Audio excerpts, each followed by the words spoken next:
flashing all the way forward to when he was dead already.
So I was trying to sleep and I was woken up by my stomach. So when I came home from work, it was like maybe 6 something, and I started cooking. I made some scrambled eggs with a little bit of shredded cheese, spinach and mushrooms, and I poured some oat milk into it while I was scrambling it. And I did that with 2 pieces of honey wheat toast, which I need to probably start switching to white toast because of the wheat.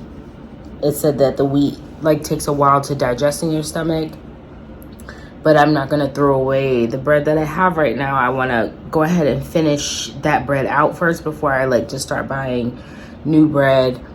But I think what I'm gonna probably have to start doing, and I already knew this in my head and I do it sometimes, is I'm gonna have to stop eating before I go to bed or like in the morning, because even if I wait, I'm still being woken up out of my sleep, you know, feeling nauseated.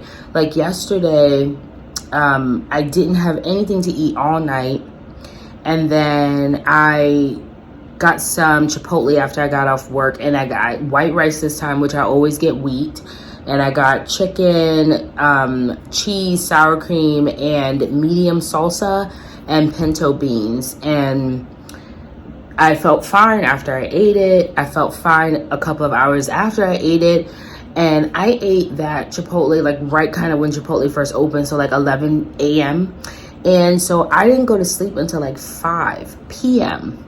And I woke up out of my sleep at like 9 o'clock with like, at first, so sometimes it disguises itself as anxiety. So like I'll have a dream about something and the dream will be like probably really repetitive, and it'll cause like a significant amount of stress where I wake up. So like my dream last night, I don't even know quite what it was about, but something was like flipped on its side, like a desk or something on the floor. And I remember being frustrated about that. And so I woke up out of my sleep and I thought that it was just anxiety. So like I tried to take some ginger and I tried to use my essential oil sniffer, and I like went to the bathroom because sometimes if I go pee, then that helps like relieve some of the pressure in my stomach. But as I was like sitting on the toilet to pee, that's when I noticed like, hey, this is probably not just anxiety.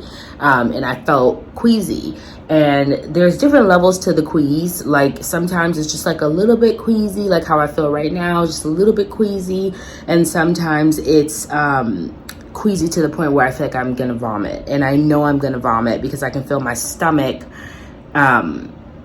not really contracting, but I can feel it kind of like jerking a little bit, and it's like a light jerk. It's not even that real jerk that happens, you know, when you get ready to throw up. It's the jerk before that. If you're paying attention and you're aware, you will know like it's getting ready to come when you first feel the symptoms of nausea. So usually what I have to do in that case, like when we get too far past the essential oils and ginger situation, I will take a Zofran and then kind of stand outside in the cold, and I'll stand outside underdressed. So I have a balcony now, so I don't have to go all the way outside. But before, I would like pace the neighborhood to like keep me from throwing up and to help the Zofran kick in, because Zofran takes like 30 minutes to kick in. And then once I came back in, I tried to use the essential oils that I bought, the ones that have nausea in it, anxiety, stress relief. So I was rubbing multiple different scents on my wrists, on my temples, on my neck, everywhere, and just inhaling until the queasiness stopped, which kind of stopped a little bit. And then I realized I'm going to have to take another Zofran because this is not stopping. And then second Zofran I took maybe like way too soon. Like I think I took it like 20 minutes later. But I Googled, and I've Googled this before, it says that you can take 8 milligrams of Zofran. My pills are 4 milligram pills, but it says that you can safely take 8 milligrams every 6 hours.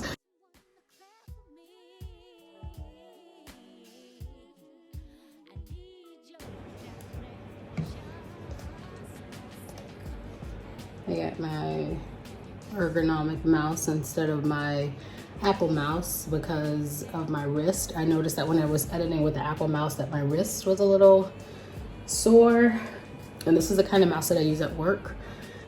So I'm just gonna edit some videos that I have on my phone. I didn't know if it was worth it to upgrade to Final Cut Pro. I wasn't sure.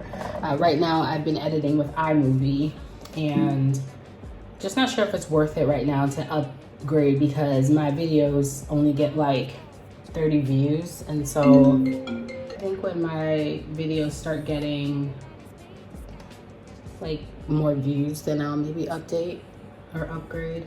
Don't want nobody next to me. I just wanna take it down to town, to look around, and I say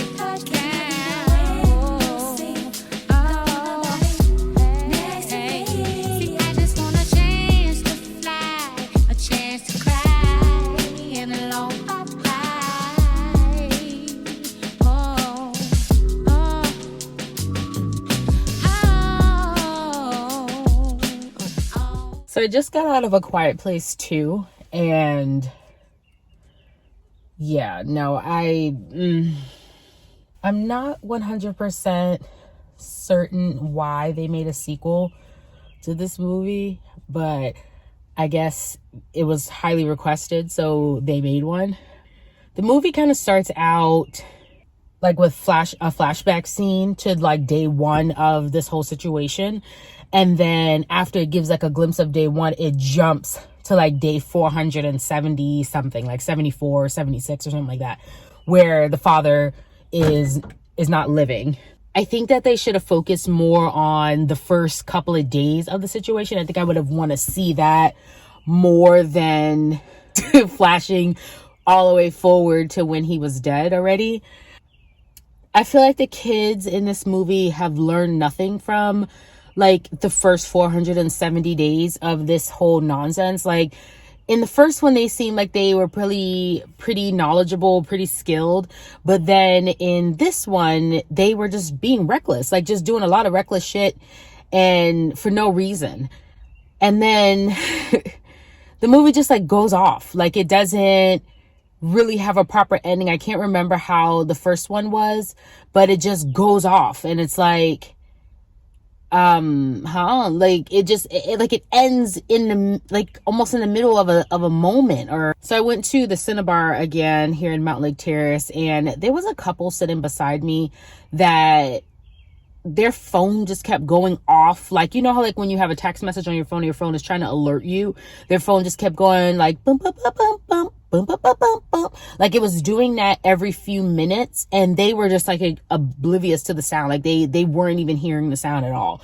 And like I could see everyone around us, every time the sound would go off, they would kind of like turn their head to see who was making that sound. Until finally, like an hour into the movie, somebody finally was like, hey, can you put your phone on silent? Like, and when he said it, they were looking at each other like, who is he talking to? It's hard to give a review without like telling the whole movie. I don't ever want to like tell the whole movie before someone has seen it. Just my opinion, I think that they should have focused more on the beginning stage, the beginning days of this whole situation. I don't know. What do you guys think?